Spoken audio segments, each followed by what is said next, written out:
میرے آقا صلی اللہ علیہ وسلم سے پوچھا گیا، یا رسول اللہ صلی اللہ علیہ وسلم، سب سے افضل کون ہے؟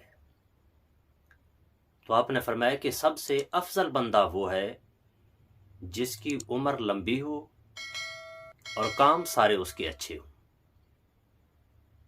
یہ سب سے افضل بندہ ہے، لمبی عمر ہے اور سارے کام اس کے اچھے ہیں۔ پھر پوچھا گیا، یا رسول اللہ صلی اللہ علیہ وسلم، سب سے بدتر کون ہے، سب سے برا کون ہے؟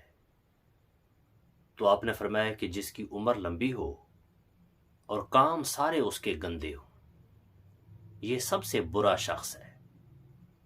جس کی عمر لمبی ہو، کام سارے اچھے ہوں، وہ اللہ کے ہاں سب سے افضل ہے، اور جس کی عمر لمبی ہو اور کام سارے اس کے گندے ہوں تو فرمایا یہ اللہ کے ہاں بدتر شخص ہے، سب سے برا ہے۔